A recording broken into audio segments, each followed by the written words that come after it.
తర్వాత వచ్చేసి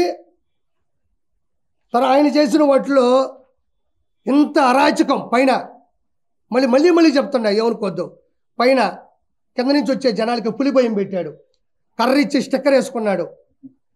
పైకి వచ్చిన తర్వాత వాటర్ బాటిల్ 75 రూపాయలు, గాజుది 75 రూపాయలు, 20 రూపాయలు ఉండాల్సినటువంటి వాటర్ బాటిల్ 75 రూపాయలు పెట్టాడు. తిరిగి ఇస్తే డబ్బులు ఇస్తా అన్నాడు.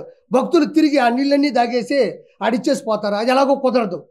ఆ టెండర్లంతా ఎవరికి ఇచ్చినారు?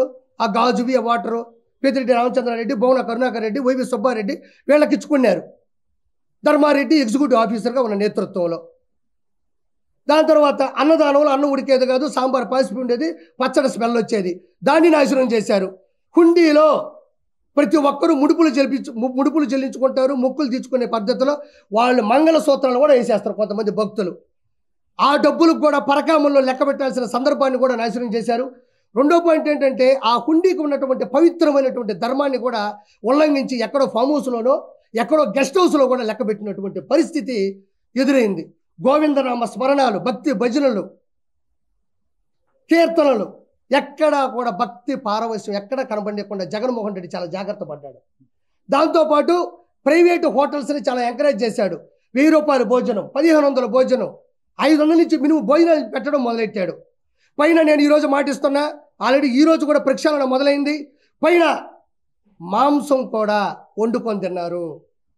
మాంసాన్ని కూడా ఈ వైఎస్ఆర్సీపీ గవర్నమెంట్లో ఉన్న ప్రతినిధులు అధికారాన్ని దుర్వినియోగం చేస్తూ దేవుణ్ణి కించపరుస్తూ పైన నాన్ వెజ్ కూడా తిన్నారు.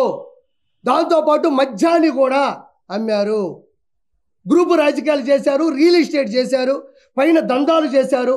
పైన ఉన్న కొండని కొత్త వెంకటేశ్వర స్వామి ఉన్నటువంటి ప్రదేశం మాత్రమే వెంకటేశ్వర స్వామి ఉన్నాడు, మిగతా అన్నీ కూడా వ్యాపారం చేసేశారు. మొత్తం కూడా తిరుమల తిరుపతికి సంబంధించిన కొండని మొత్తం శేషాచల అడవుల్లో ఉన్న ఎర్రచందనం మొత్తాన్ని తరలించారు. 100 కోట్ల టెండర్లు వేసి ఆల్రెడీ ఉన్నటువంటి భవనాల్ని కూల్చి శిథిల వ్యవస్థకు చేసి వాటి ప్లేసులో కావాలని నాసిరకమైన కొత్త కట్టడాలు కట్టి ఈరోజు వాళ్ళలో వాళ్ళు డబ్బులు సంపాదించుకున్నటువంటి పరిస్థితి తిరుమల తిరుపతి దేవస్థానంలో ఉంది. పురోహితులు భయపడ్డారు. లడ్డూ ప్రసాదం, మనం తినే లడ్డూ ప్రసాదం మీ అందరికీ తెలుసు. మనం చిన్నప్పుడు లడ్డు ఎత్తుకెళ్తే ఊరు వాసన వచ్చేది.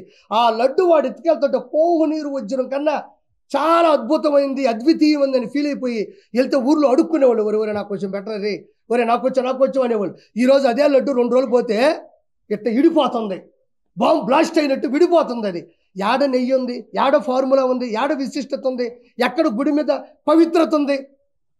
అన్యమతం యొక్క ప్రచారాన్ని విచ్చలవిడిగా చేశారు. అన్యమత ప్రచారం. నేనేమి ముస్లిమ్స్ని తక్కువ అంటంలే, నేనేమి క్రిస్టియన్స్ని తక్కువ చేయడంలే. ఎవరి మతం వాళ్ళకు గొప్పది, ఎవరి మతం వాళ్ళు కాపాడుకోవాలని మాత్రమే చెప్తున్నా. ఈ విధంగా దౌర్భాగ్యమైన పరిస్థితులు పైన నెలకొల్పడం జరిగింది.